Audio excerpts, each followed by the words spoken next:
जिला प्रशासन भी लगता है कि भाजपा का अनुसांगिक संगठन है। वो निरंतर इन अत्याचारों की अनदेखी कर रहा है और पूरे जिले में नहीं पूरे प्रदेश का मामला है। जब से भाजपा की सरकार आई है, जो की सरकार आई है, अखबार भरे पड़े हैं। लड़कियों पर, महिलाओं पर जो अत्याचार हो रहे हैं, उनकी हत्याएं हो रही हैं, उनके साथ बलात्कार हो रहे हैं। अब तो नई घटना जो आई है, हम लोग जिसका जिक्र करेंगे अभी, इसी देवरिया जिले के तरकुलवा थाने के अंदर चक जगबंधन और पिसरौली गांव है। उस गांव में एक नाबालिग लड़की, उसकी उम्र 12-13 साल होगी, उसके ऊपर चोरी का इल्जाम लगाकर, वो दलित जाति की लड़की है, उसके ऊपर चोरी का इल्जाम लगाकर उस गांव के एक दबंग परिवार में उसकी दुकान है और उस लड़की को केवल गांठ फटका कर 2-4 थप्पड़ मार के नहीं छोड़ा। चोरी क्या ठीक है, डाल दिया या नहीं किया, नहीं क्या तय नहीं हुआ। प्रशासन देखता, मामला जाता थाने में, मुकदमे में जाता। ये लोकतंत्र है, संविधान, देश में संविधान काम कर रहा है, लेकिन ऐसा नहीं हो रहा। सबके दिमाग में एक सामंत अभी भी बैठा हुआ है कि हमें किसी को उस तरह सजा देनी है जिस तरह से कोई सामंत आजादी के पहले और आजादी का भी बाद तक सामंत को सजा दिया करता था। वो सामंत गरीबों को पकड़ के लाता था, घुमाता था और खम्भे में बांध करके, पेड़ में बांध करके उसकी पिटाई करता था और दंगा घुमाया करता था। ऐसा सामंत जो सामंती दौर था, आज जो है बिल्कुल उस मिसरौली गांव में ये बात देखने को लोगों को मिली। हम इसलिए इस कचहरी में आए हैं, उस मामले को लेकर के आए हैं। और भी बहुत घटनाएं हैं जो साथ में जुड़ी हुई, और हमारे साथी यहाँ पर बहुत सारे साथियों ने तय किया इस बात का। हमारी अफवाह के साथी गीता पांडे जी, पूनम यादव जी यहाँ पर हैं, सविता जी हैं और तमाम महिलाएं हैं। उन लोगों ने तय किया। हमारे जिला सचिव भाजपा माले के देवरिया के जिला सचिव कांग्रेस श्री राम जी ने ये बात तय किया, अमरनाथ गोंड जी ने, भोगनाथ जी ने तय किया, कैलाश ने तय किया, मीना जी ने तय किया इस बात को लेकर के कि नहीं, ये मामला बहुत गंभीर है, क्योंकि ये मामला कुछ पहले का है। हमको लगता है कि 5-7 दिन पहले का मामला है, लेकिन तय करने के बाद पुलिस ने, तरकुलवा थाने की पुलिस, तरकुलवा थाने के सचिव ने इतने गंभीर मामले को SC/ST का धारा लगा दिया और उसके बाद कोई मामूली धारा लगाया, 151 में उसका चालान किया, SDM ने छोड़ दिया। गजब हाल है भाई।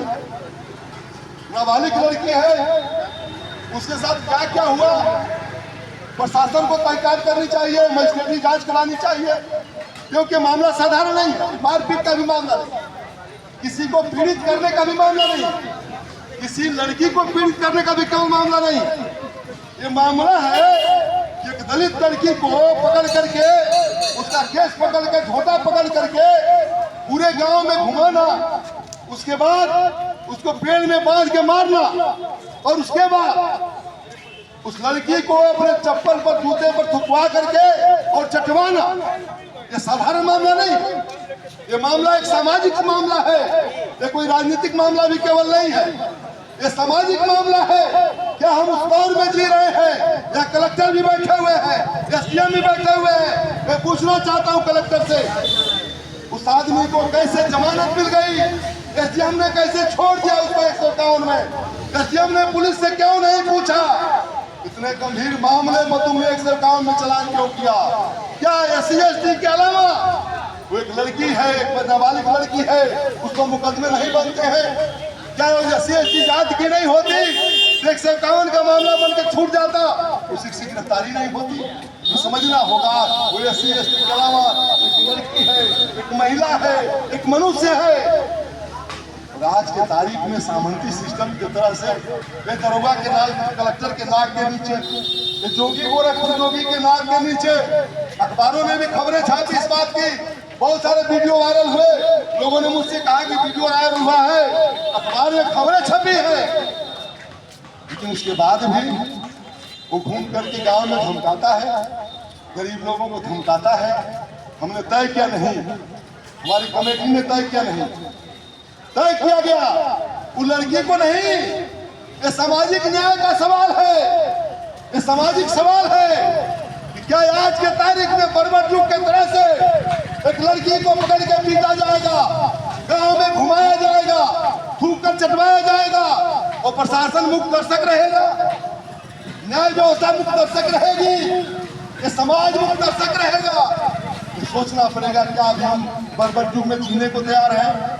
ये बात तो मैं जानता हूं। इस देश की सरकार और उत्तर प्रदेश की योगी सरकार और देवरिया में जो कलेक्टर आ रहे हैं, इनके पास वसूली के अलावा कोई काम नहीं है। मोदी के पास सिर्फ एक काम है कि देश की जनता से तमाम किस्म से वसूली कर ली जाए और कुछ मित्रों के कुठार भर दिया जाए। योगी का भी यही काम है कि देश की जमीन प्रदेश की कब्जा कर ली जाए। गांव में जो पट्टे की जमीन 50 साल से पट्टे पर है, गरीब बसे हुए हैं, उन पट्टे की जमीनों को कब्जा करा दिया जाए, उनसे हटा दिया जाए और उनको बेदखल करके कब्जा करा दिया जाए, बैंक बना दिया जाए, उन गरीबों को उजाड़ दिया जाए। योगी के पास इतना ही काम है, और गरीबों के पास कोई उनके पास इतना नहीं है, गरीबों के लिए कोई उनके पास नहीं है। उन्होंने 5000 स्कूल बंद कर दिया। ये जानना पड़ेगा कि प्राइमरी स्कूल में कौन पढ़ता था।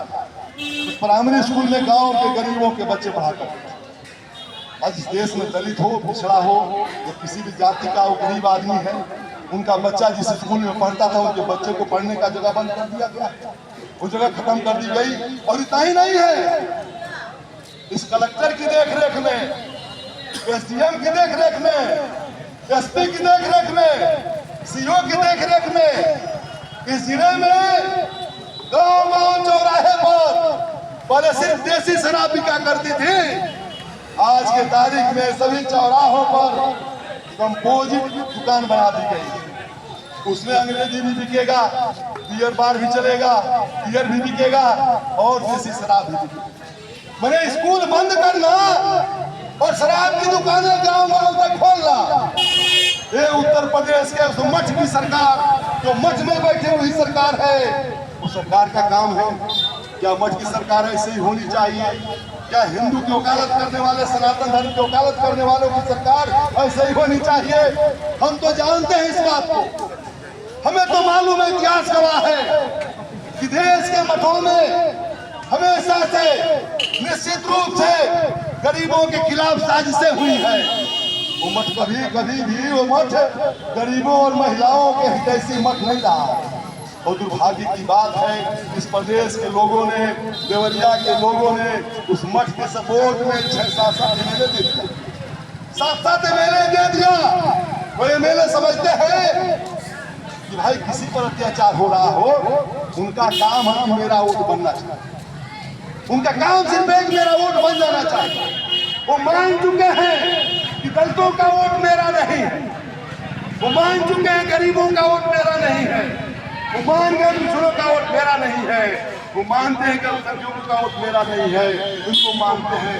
इसीलिए कोई भी घटना हो, अति दुराचार की घटना हो रही हो, एमएलए जरूर दरोगा को फोन कर देता है, जिले का मंत्री दरोगा को फोन कर देता है कि मेरी मर्जी के बिना एक्शन नहीं लेना है, मेरा वोटर बलात्कारी नहीं है, उसके खिलाफ कोई एक्शन नहीं होना चाहिए। यहाँ के एमएलए ही चाहते हैं, यहाँ के एमएलए का काम तो नहीं, देश की सरकार का भी यही काम है। मैं देख रहा हूँ 12 सालों से मोदी की सरकार की सिर्फ किसानों के बलात्कारियों को लाख पर भाषण देने के बाद भी महिलाएं सुरक्षित हैं। और सुप्रीम कोर्ट ने सजा दिया था, जीवन कारावास का और तमाम सजाएं थी। उसके बाद भी उसी दिन, जिस दिन प्रधानमंत्री देश के लाल किले से भाषण देते हैं कि महिलाएं सुरक्षित हैं, उसी दिन बिल्किस बानो के बलात्कारियों को 11 लोगों को छोड़ दिया जाता है। अब जानते हैं कि क्या हो गया, गाँव में घटना हुई थी, बलात्कारी उससे करके था संगत, उसको कैसे छोड़ा गया था। बाद में सुप्रीम कोर्ट ने हस्तक्षेप किया तो फिर वो जेल गया।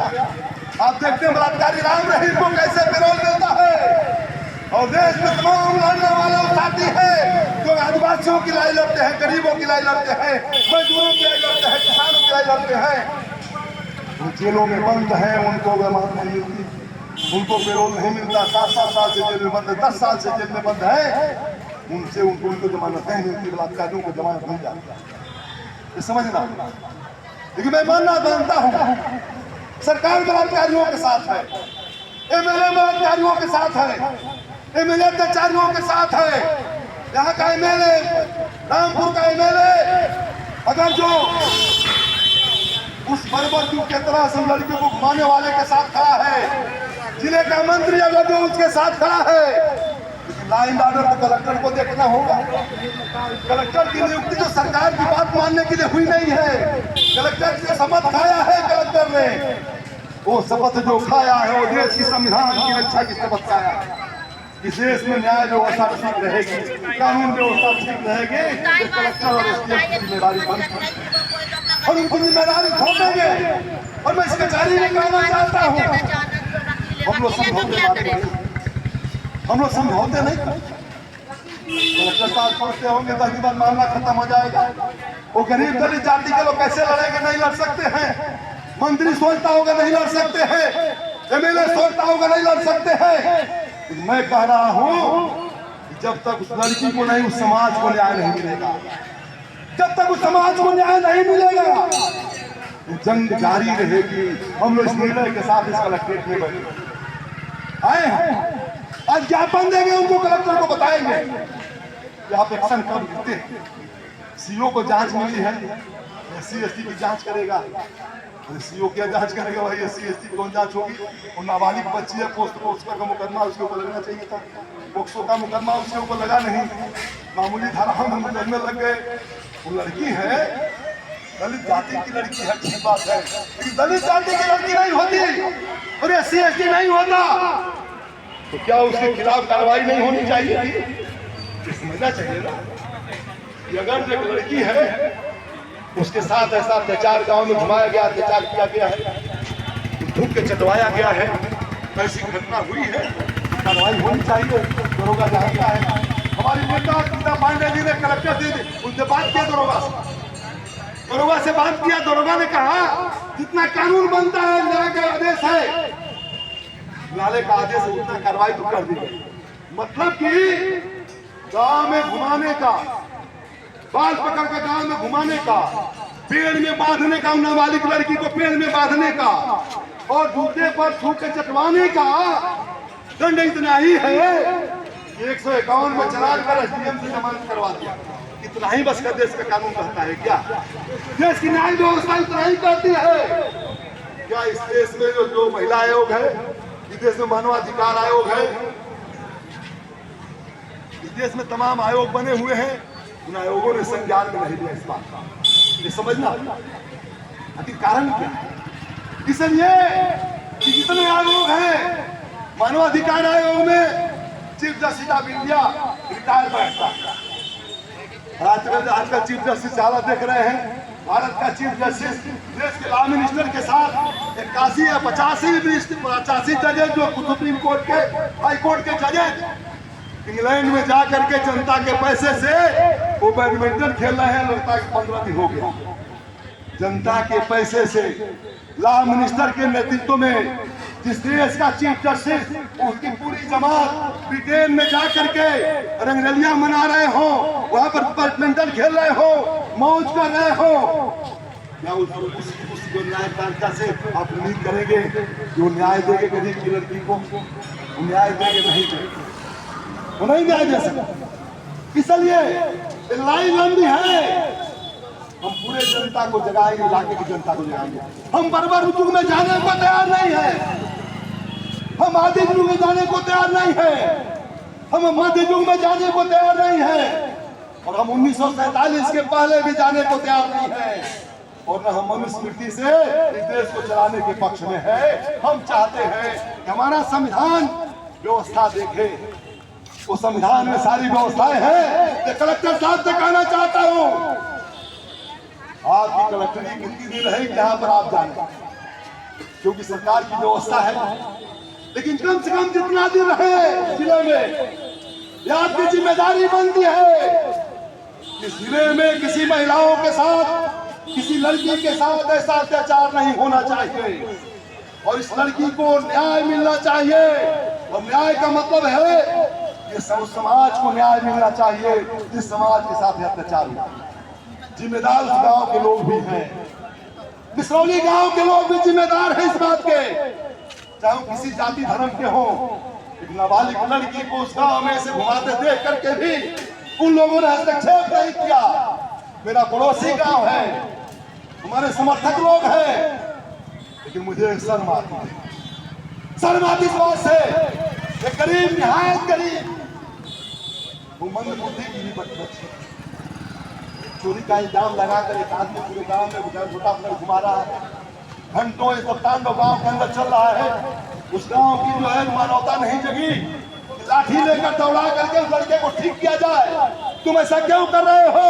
वो लड़की ने चोरी किया होगा या नहीं किया होगा, फैसला बाद में होता। तुम कौन होते हो न्याय करने वाले? तुम कौन होते हो दंड देने वाले? ये समझने की बात है।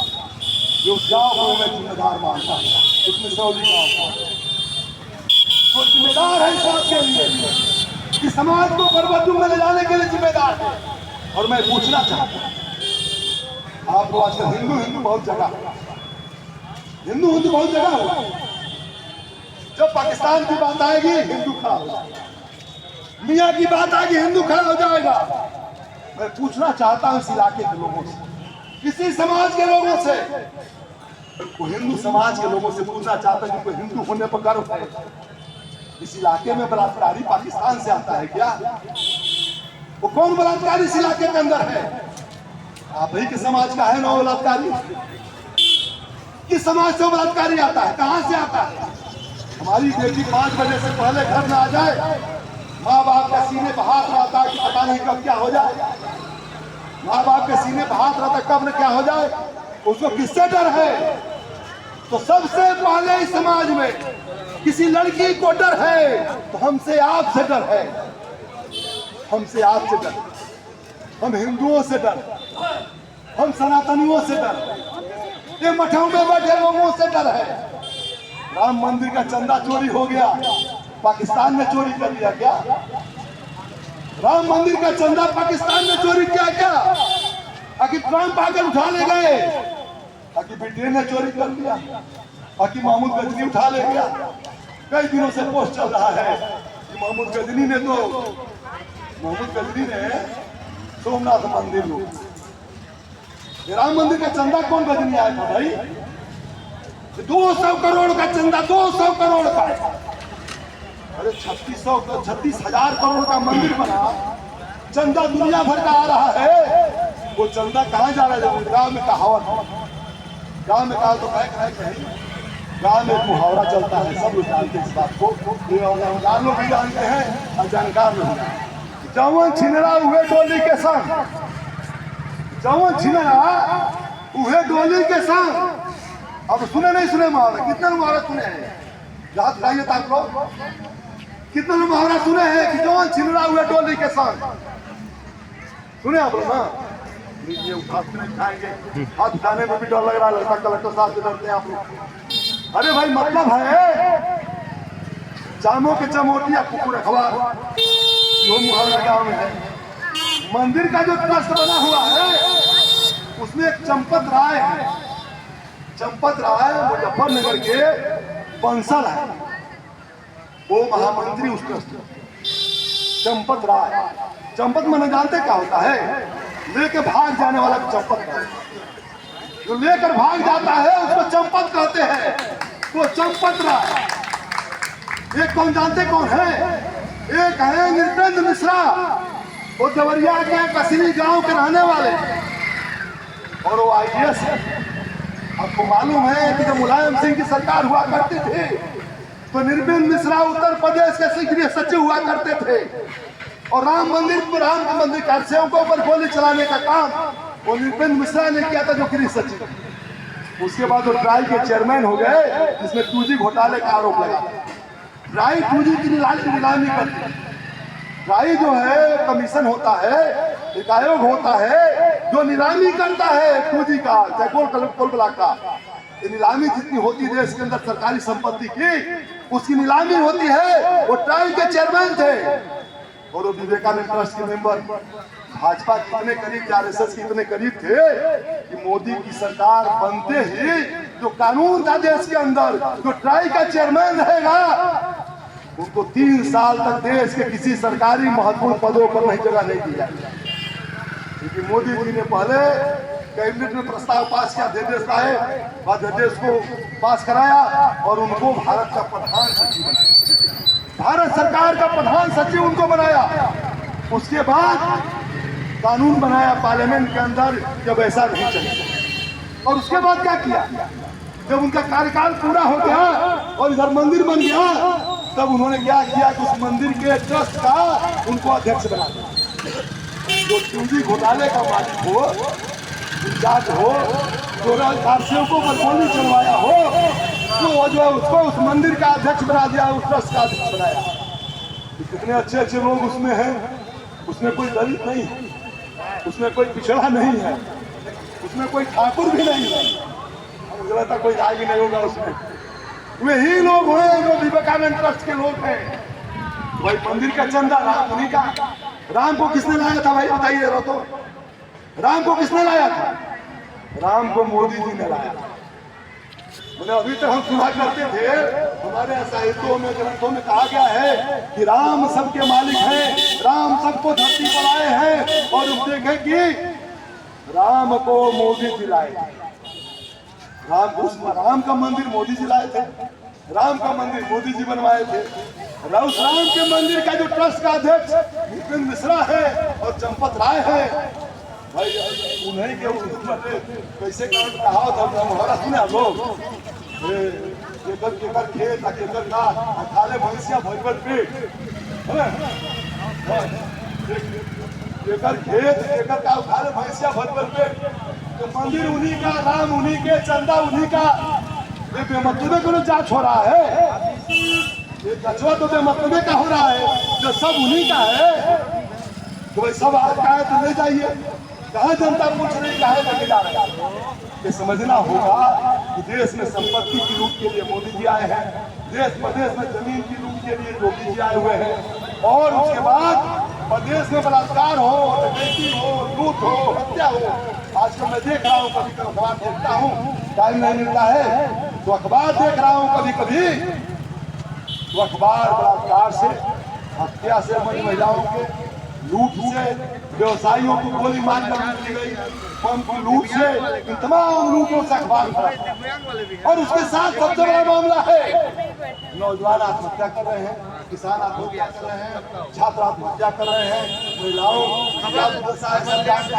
ये सारे हालात प्रदेश के अंदर है। उसके बाद लोग जाके बोलते हैं कि देश में प्रदेश में योग्य लोग नहीं है कि उनको नौकरी दी जाए। अभी देश के बड़े होना जरूरी। इस देश में 89 पेपर लीक हुए इस देश में। मैं पूछना चाहता हूँ, मैं हिंदू पूछना चाहता हूँ, उनके बच्चों का पेपर लीक नहीं हुआ क्या? उनके बच्चों को नौकरी नहीं चाहिए क्या? सवर्णों के बच्चों को नौकरी नहीं चाहिए क्या? पिछड़ों के बच्चों को नौकरी नहीं चाहिए क्या? नौकरी तो सबके बच्चों को चाहिए ना। 89 पेपर लीक हो गए, बच्चे आत्महत्या कर रहे हैं। कई बच्चे पेपर लीक होने के बाद, नीट का पेपर लीक हुआ, कई बच्चे आत्महत्या कर लिए। 2-3 सालों से लगातार वो बच्चे मेहनत कर रहे थे, वो कठिन परिश्रम के बाद वो परीक्षा दिए थे और परीक्षा में पेपर लीक हो गया। ये बड़ी विषम परिस्थिति, इसमें कोई सुरक्षित नहीं है, ऐसा कोई नहीं है। कब किसका पैकेट मान लिया जाएगा? किसी का पैकेट सुरक्षित नहीं है, किसी का घर सुरक्षित नहीं है। इसलिए हम कहने आए हैं कलेक्टर साहब से कम मिसरौली की उस लड़की को, मिसरौल समाज को, उस गरीब समाज को, कमजोर वर्ग के समाज को हमें न्याय चाहिए। और इसके लिए हम इस कचहरी में तमाम महिलाएं जो आई हैं, उनके पास बहुत सारे काम हैं, इस मुद्दे को लेकर के आए हैं। उसको न्याय मिलना चाहिए और हम न्याय लेंगे, हम न्याय लेंगे। न्याय में हक बनता है और न्याय कोई मर्जी नहीं है किसी की। और इसलिए न्याय लेना जरूरी है, वक्त लेना जरूरी है। इस तरह की बर्बरता आज के बाद किसी लड़की के साथ कम से कम इस इलाके में न हो। कलेक्टर साहब के जिले में तो नहीं होना चाहिए, जिस जिले का जिम्मेदारी आपको सौंपा गया है। अब सरकार की बात माने न माने, भाजपा का अनुसांगिक संगठन बन के काम न करें। ये भाजपा का अनुसांगिक संगठन बनेंगे तो प्रदेश और जिले में इसी तरह का होगा। इसलिए हम अभी ज्ञापन देंगे, थोड़ी देर में तो साथी अपनी बात रखेंगे और उसके बाद भी मौका देंगे। हम 10 दिन 15 दिन का मौका देंगे। यदि कार्रवाई नहीं होती है, मैं बता दे रहा हूं, इस मामले को लेकर के पूरे जिले के अंदर और पूरे प्रदेश के अंदर हम जन जागरण चलाएंगे, उन गरीबों के अंदर, उन मजलूमों के अंदर, और कहेंगे कि तुम योगी की सरकार में सुरक्षित नहीं हो। कोई बेटी बहन सुरक्षित नहीं है। इसलिए बेटी बहनों की सुरक्षा के लिए पूरे जिले में जागरण चलाएंगे, पूरे प्रदेश में जन जागरण चलाएंगे। और एक सामाजिक न्याय का सवाल है, ये समाज के न्याय का सवाल, क्योंकि महिला समाज को जिस तरह से प्रताड़ित किया गया है, जिस तरह से उसको पीड़ित किया गया है, वो पूरी जिंदगी भर उसको हमारे समाज से नफरत हो जाएगी, वो उबर नहीं सकेगी जीवन। और जो भी सुनेगा, बाहर भी कोई सुनेगा तो वो उबर नहीं पाएगा। इसलिए लड़ाई को हमको दमदारी समझना है और न्याय लेकर के हमारा हक बनता है, उसको लेकर ही हम दम लेंगे। इसी के साथ इनकलाब जिंदाबाद, इनकलाब जिंदाबाद, जिंदाबाद जिंदाबाद, महिला एकता जिंदाबाद, जिंदाबाद जिंदाबाद, किसान एकता जिंदाबाद, जिंदाबाद जिंदाबाद, मजदूर एकता जिंदाबाद, जिंदाबाद जिंदाबाद, नौजवान एकता जिंदाबाद, जिंदाबाद इनकलाब जिंदाबाद।